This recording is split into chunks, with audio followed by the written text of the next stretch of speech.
Paul's idea for Magical Mystery Tour came in part from his visit to San Francisco that spring of 1967. He met some of the local bands and heard about the novelist Ken Kesey's merry pranksters who traveled the West Coast in their psychedelically painted bus, taping and filming their exploits. And, as he told Paul Gambaccini in Rolling Stone magazine, in England they have these things called mystery tours, and you go on them and you pay so much and you don't know where you're going. Paul would come up with his own magic bus, traversing the British seaside, filming whatever happened.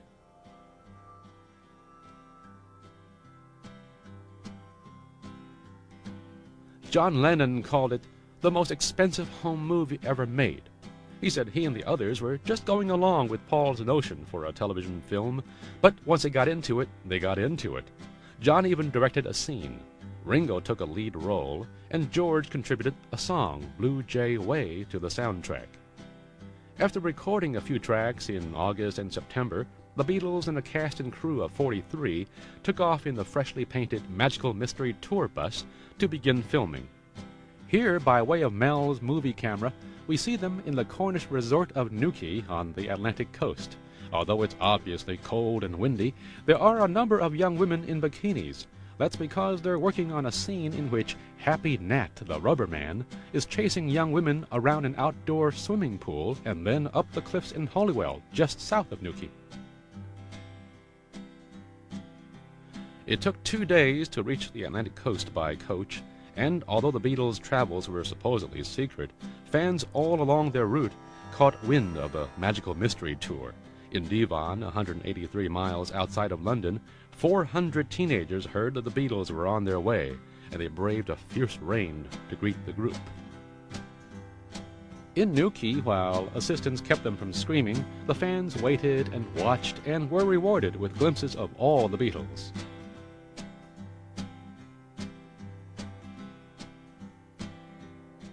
And at least one Beatle didn't seem to mind the attention.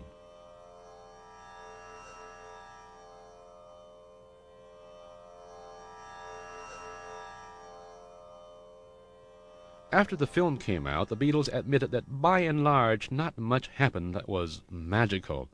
It was obvious that their inexperience in making a movie on their own had hurt. "I suppose," said Paul, "if you look at it from the point of view of good Boxing Day entertainment, we goofed, really." But Paul declared himself somewhat less than intimidated by his first time out behind the lenses.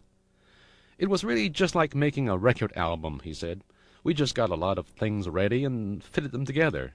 A record is sound and a film is visual. That's the only difference. In the future, all records will have vision as well as sound. In 20 years' time, people will be amazed to think we just listened to records." Although stung by the critics, Paul expressed pride that, in the face of the death of Brian Epstein, the band had hung together and succeeded in completing a major project. There had actually been a Magical Mystery Tour. Paul insisted that he was looking forward to making another movie with the Beatles. "You've got to be patient," he said. "I think it was a good show. It will have its day." It was a good show while it lasted. Now let's step back a few months and hit the road with Paul and Mel in Spain and Africa. It's October of 1966, and the Beatles have finished their U.S. tour, wrapping it up in August at Candlestick Park in San Francisco.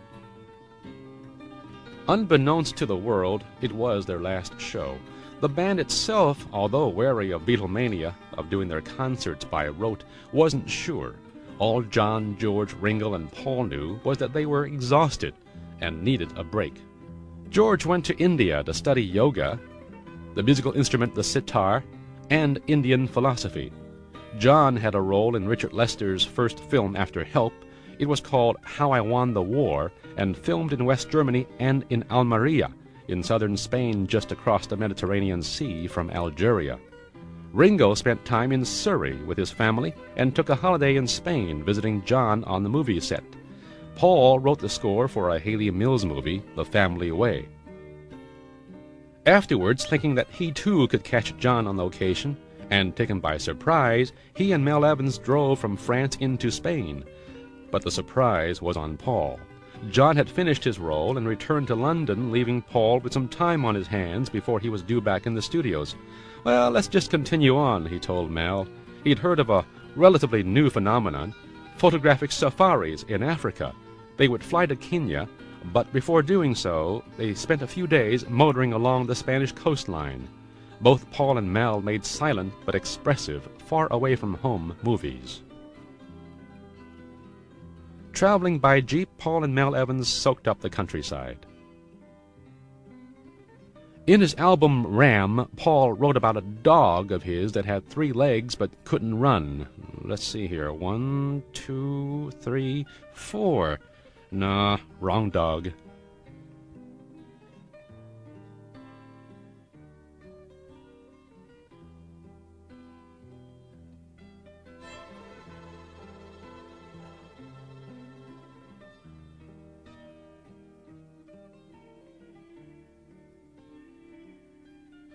Almeria, where John had worked in his war movie, is on the southeast coast of Spain. It's a town of tree-lined boulevards and town squares that boast beautiful gardens. Just north is San Jose, a village close to near-deserted beaches that offer luminous skies and spectacular vistas. On their way to Almeria, Paul and Mel found sand dunes stretching all the way from Alicante down to the rocky coves of the Costa Blanca. This, as most Beatle fans know, was not Paul's first time in Spain. With the Beatles, he played concerts in Spain in 1965. The dates were July 2nd in Madrid at the Plaza de Toros de Madrid, Plaza de Toros meaning bull ring, and July 3rd at the Plaza de Toros in Barcelona. Paul and Mel were part of the tourist boom that helped pick up Spain's economy, which had been in disarray since the Spanish Civil War, which decimated the country from 1936 to 1939, and by the dictatorship of General Francisco Franco. Although Paul encountered a Spain trapped in a peasant economy and a people still awaiting the Spanish miracle that followed Franco's death and Spain's emergence into democracy and capitalism, he found the people open and engaging. In towns all along the coastline, Paul and Mel would find plazas and buildings whose architecture evoked the days of the Moors. In Almeria itself, the dominant site is the Alcazaba fortress, and below that is a cathedral whose towers give it the look of a castle. Rebuilt after an earthquake in the 1520s, the Plaza de la Catedral has a statue of San Indalecio, the town's patron saint. Here's Big Mel, as he was known in Beatles circles, just wandering around in a courtyard, quickly drawing attention from some local children. Before meeting the Beatles at the Cavern Club in Liverpool, Mel was a telephone repairman. He began working with the band when he took over one night as a driver to take the Beatles to London for a radio interview. From that time on, he was with the group until its end. Free to roam the Spanish countryside, Paul and Mel dropped in on a farm near their motel and got a chance to see how the natives lived. Paul by now had a 5-story Victorian house in St. John's Wood, a house Jane Asher found for him. She also encouraged him to acquire a farm in Scotland as a retreat for them. Despite the peace they found at High Park Farm, they broke up in 1968. They remained friends, and Jane continued to act on stage, on television, and on film.